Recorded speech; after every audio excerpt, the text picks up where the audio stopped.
Ini kan salah penafsiran lagi. Namanya surat itu kan nyambung ya. Jadi ini adalah surat Paulus kepada jemaat. Ini bukan bicara soal kitab seperti kitab tulisan seperti Mazmur, Amsal, Pengkhotbah, Kidung Agung, bukan. Ini berbicara surat yang dimana kita harus melihat sistematis pembukaan, isi, dan penutup. Kita harus jujur ketika Bro menjelaskan tadi, kita harus jujur tentang kualitas. Kita bisa melihat kualitas yang berbeda jauh antara Alkitab, apa yang Bro jelaskan tadi dengan mereka. Dan dengan kualitas seperti itu, Bro, mereka menyatakan bahwa mereka mau membantu setiap orang-orang Kristen untuk memahami Bible.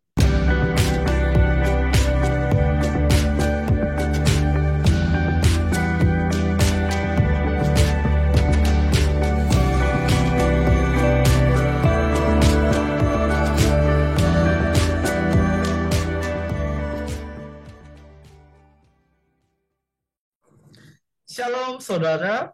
Berjumpa kembali dalam Bincang Teologia. Bincang Teologia hari ini kami akan membahas sebuah video dari Yonatan Nandar, tetapi di dalam video tersebut bukan Yonatan Nandar yang banyak berbicara, Bapak Ibu, tetapi yang banyak berbicara di situ adalah Uni Rifa.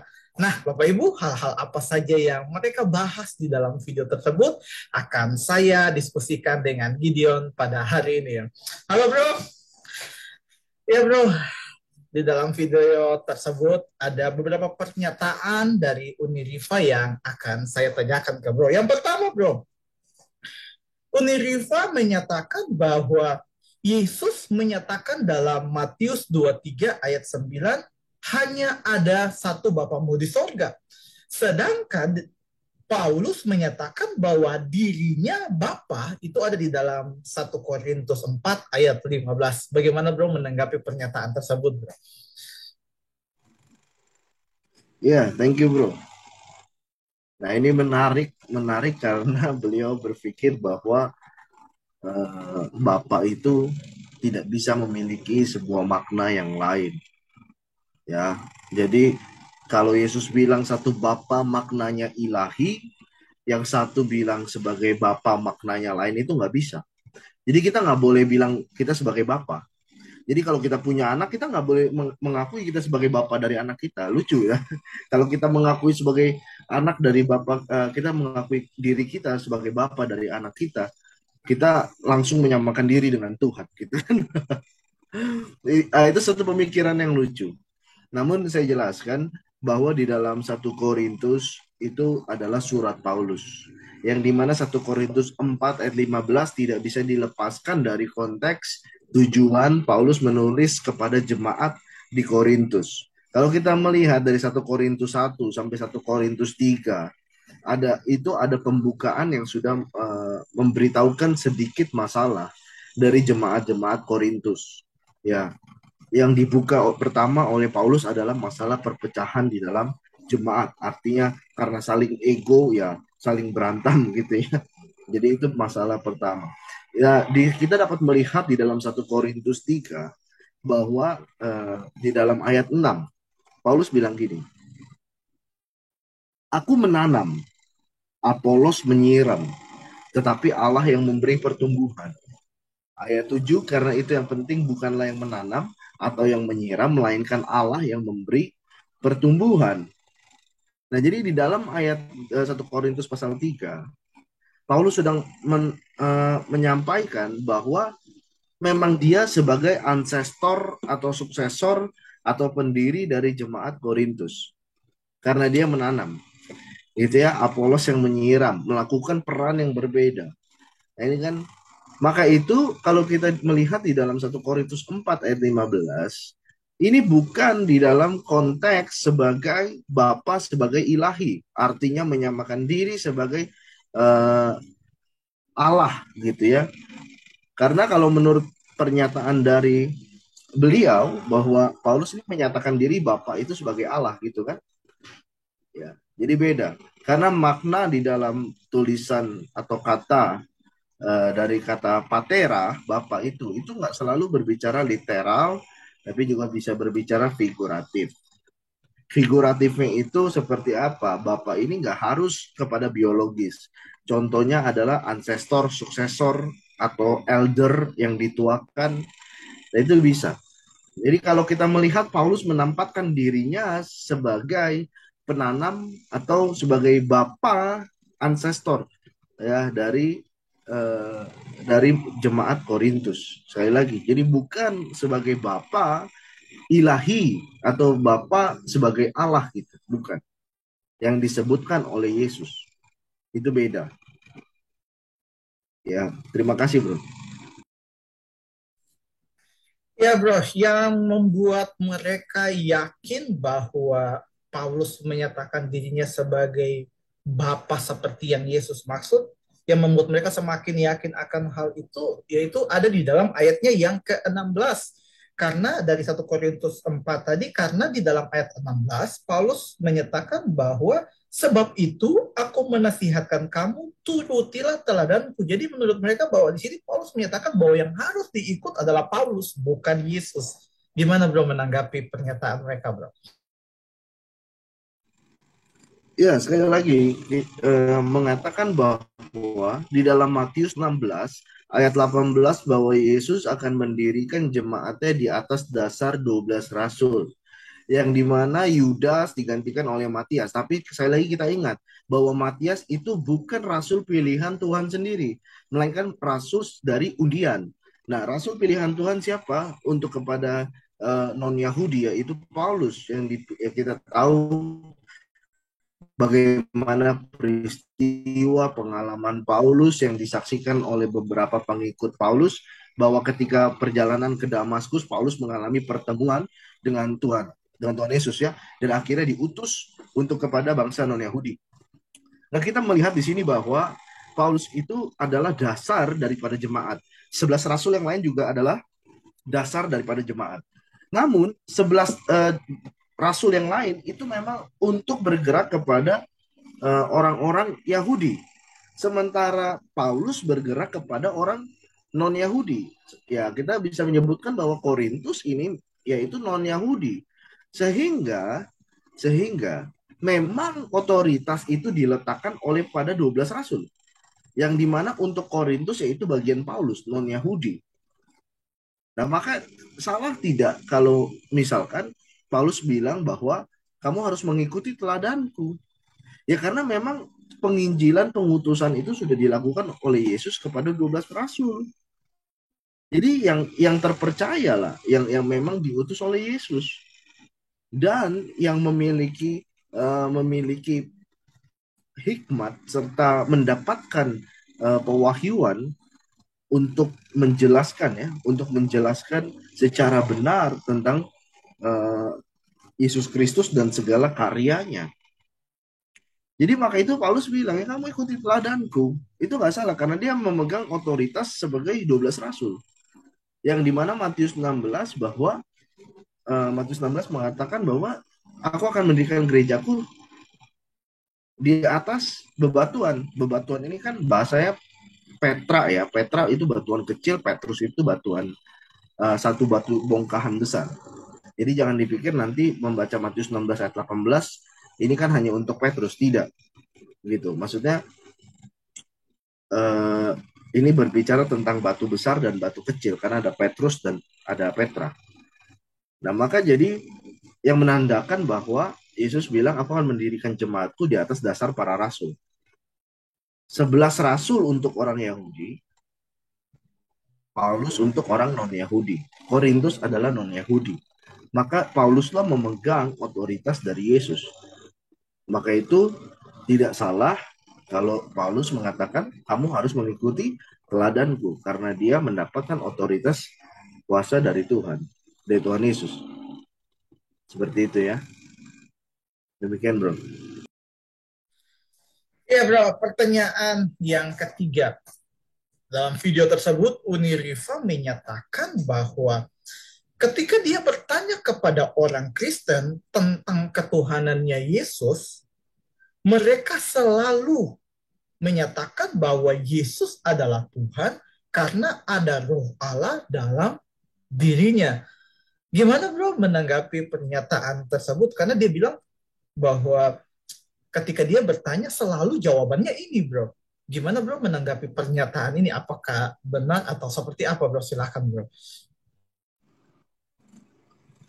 Iya, jadi kita harus membedakan yang namanya skenoo dan menoo.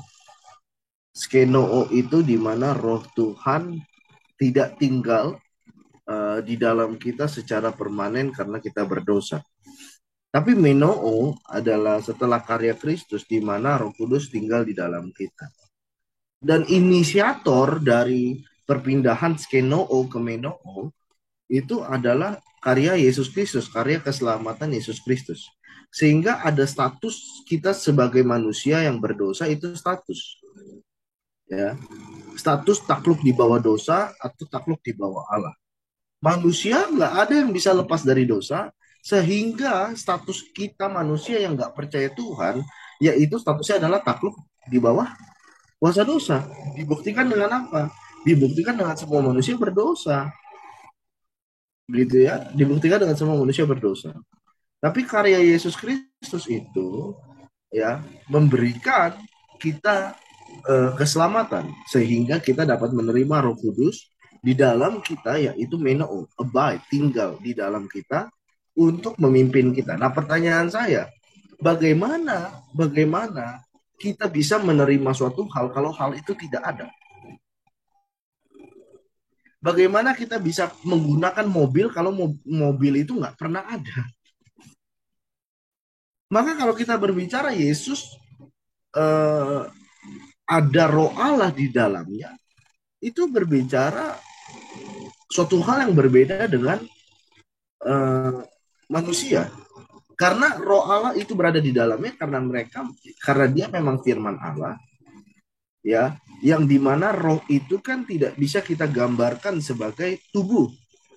Di dalam di luar kan bingung kan kita.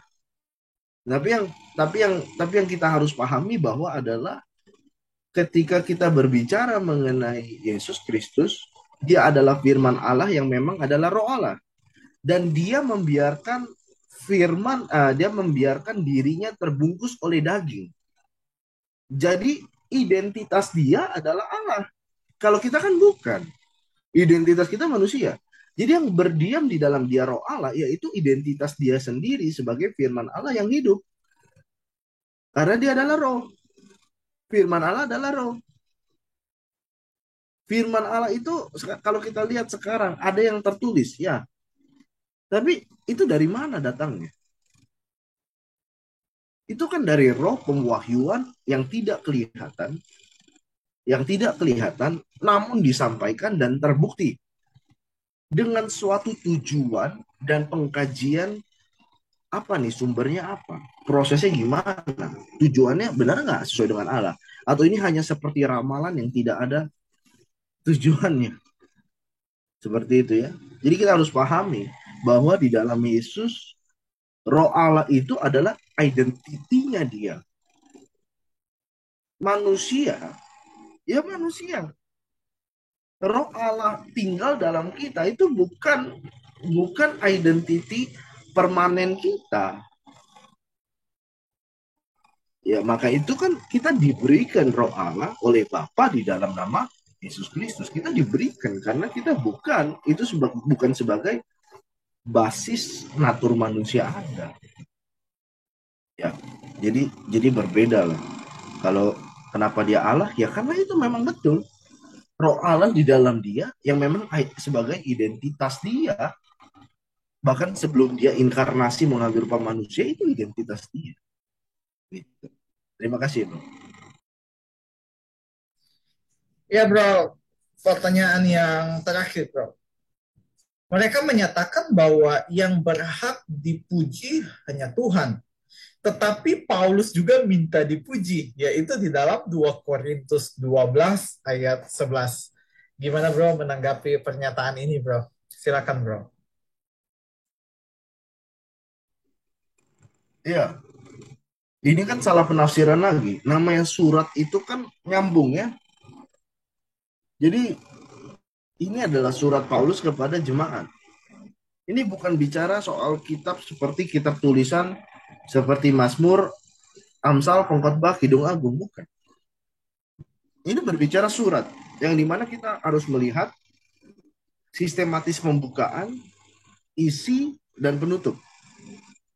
Nah, kalau kita melihat di dalam 2 Korintus 2 Korintus 12 ayat 11 dikatakan Paulus adalah gila pujian. Sebenarnya tidak gila pujian gitu.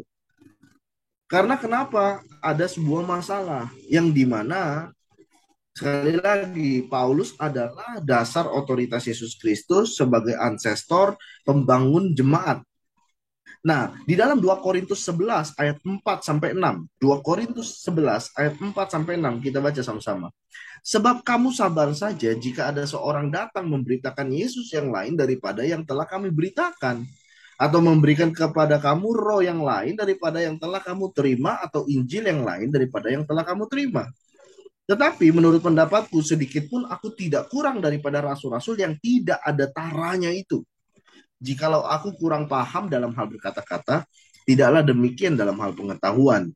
Sebab kami telah menyatakannya kepada kamu pada segala waktu dan di dalam segala hal. Jadi kita fokus di dalam ayat 4 sampai ayat 6 bahwa ada seorang atau kalau kita melihat di sini ada yang memberitakan Yesus yang lain.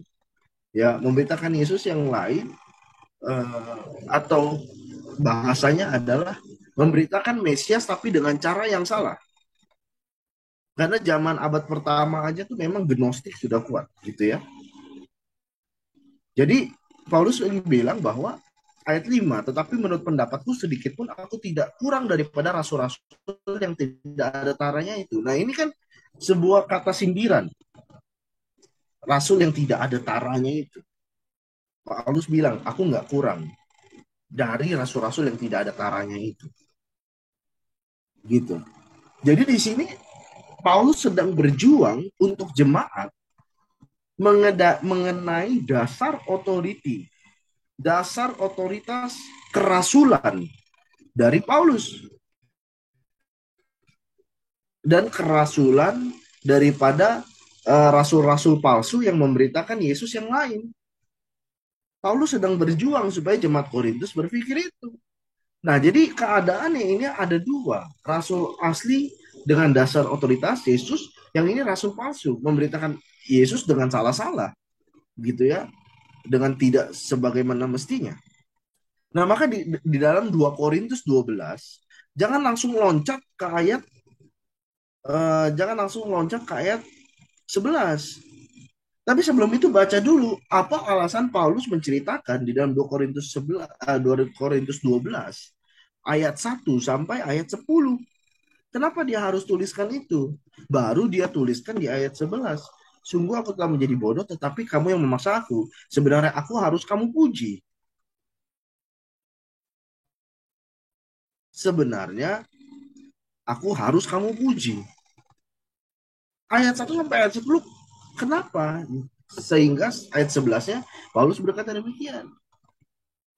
Karena di dalam ayat 1 sampai ayat 10 itu adalah pengalaman ya, atau Paulus menceritakan dia mempunyai pengalaman spiritual dengan Allah. Tapi dia nggak pernah banggakan itu.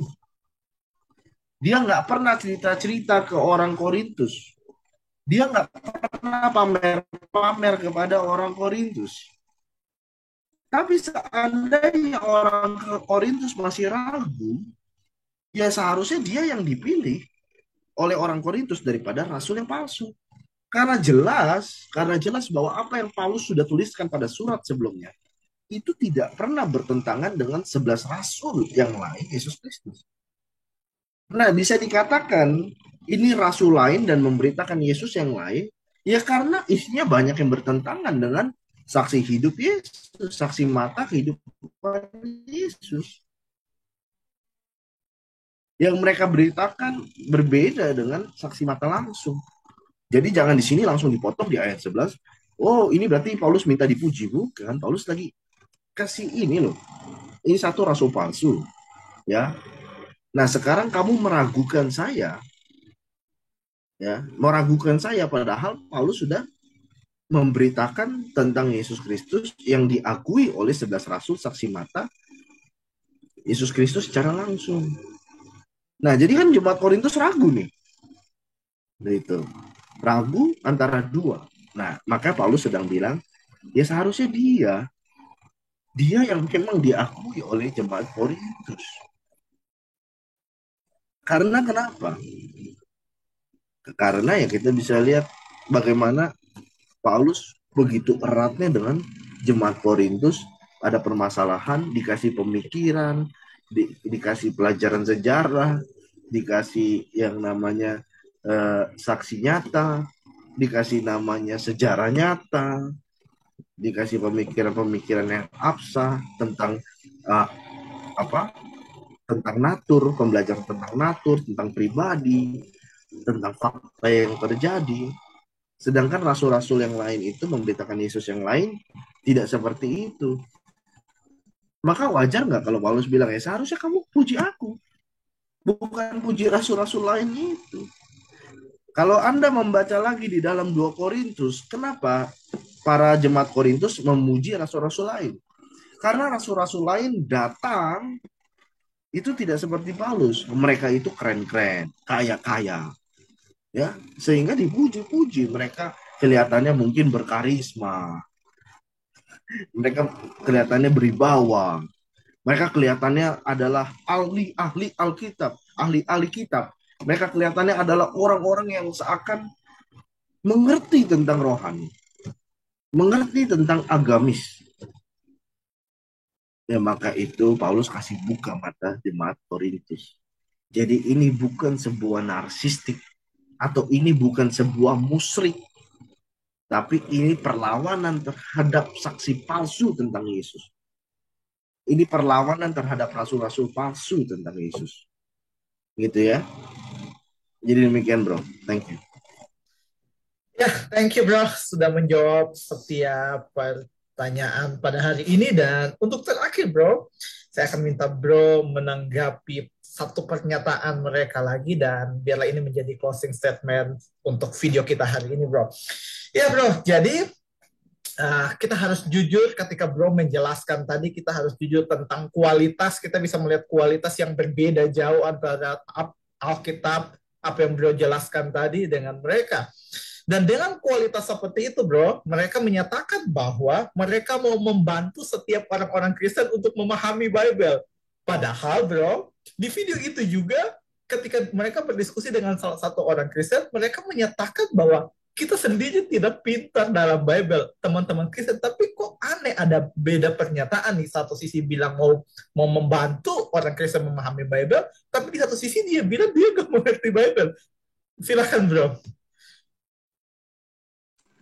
Ya, sekarang itu uh, sebuah hal yang ditanggapi dengan sangat mudah sekali, ya, dengan pemikiran yang sangat mudah. Ketika Anda mengalami sebuah sakit, Anda memilih dokter yang berkualitas atau dokter abal-abal, itu kan pilihan Anda. Anda memilih obat yang berkualitas atau obat abal-abal, itu pilihan Anda. Kalau Anda memilih yang abal-abal, bahkan tidak mengerti juga tentang penyakit apa, ilmu kedokteran nggak ngerti, tapi eh, merasa atau menganggap diri ahli di situ, padahal nggak ngerti, ya, itu siap-siap aja. Anda sakit satu, diobatin malah tambah banyak sakitnya. Seperti itu. Tapi kalau Anda datang kepada dokter yang memiliki kualitas, yang sekolah dengan baik, dengan rajin, dengan giat, dengan tekun, lalu dia memiliki izin praktek yang sah, diuji supaya meminimalisir yang namanya malpraktik. Nah sekarang kalau kita datang ke dokter yang terpercaya, dia waktu kita datang dia nggak asal-asalan. Apa keluhannya? Waktu keluhannya ada, dia skenarioin. Oh kira-kira kalau seperti ini keluhannya mungkin penyebabnya ada 10. Nah coba kita cek antara 10 ini. Ayo cek darah, cek ini, cek itu. Supaya kita persempit lagi. Persempit lagi supaya ketemu nih permasalahannya sebenarnya apa. Itu kalau dokter yang benar. Berkualitas. Ya kalau dokter nggak berkualitas begitu datang, oh ya kamu sakit ini. Tiba-tiba, gimana saya baru cerita. Maka itu kan mereka dengan mudahnya mereka, ayo orang Kristen telepon kami. telepon kami. Kalau saya kembali, saya tidak merasa itu sebuah hal yang penting. Karena misalkan saya buka diskusi, ayo sekarang orang Islam telepon saya lah, untuk apa? Apakah saya ngomong Alkitab juga secara dengan bahasa teologi sistematika Alkitab, Anda akan ngerti? Enggak. Lalu bagaimana? Ngapain saya misalkan saya harus buka tantangan terbuka. Ayo begini. Itu namanya mau jadi apa? Pendekar kah? Gitu kan. Karena kita berbicara keyakinan. Keyakinan itu adalah melalui proses pengalaman hidup, pengetahuan, pemikiran, fakta-fakta sejarah, ya, fakta-fakta yang terjadi itu banyak sekali. Kalau Anda mau diskusi tentang itu, ya silakan hubungi. Tapi kami nggak menantang Anda siapa yang benar, siapa yang salah. Kita membuka untuk berdiskusi tentang kajian-kajian tersebut. Ya, kita nggak perlu menantang. Ayo telepon lah. Saya buktikan bahwa Kristen salah. Ya ampun. Untuk apa maksud saya? Sementara dia sendiri tidak memahami Alkitab. Bagaimana menjelaskan Alkitab dengan benar kalau dia nggak paham? Saya bukan seorang dokter. Terus saya bilang, ayo telepon saya. Saya akan jelaskan penyakitmu dengan jelas. Bisakah seperti itu? Ya demikian bro. Ya, thank you bro. Dan untuk setiap Bapak Ibu, kalau Bapak Ibu diberkati dengan setiap video kami, jangan lupa di-subscribe dan juga jangan lupa di-share. Sampai ketemu di video selanjutnya. Tuhan Yesus memberkati.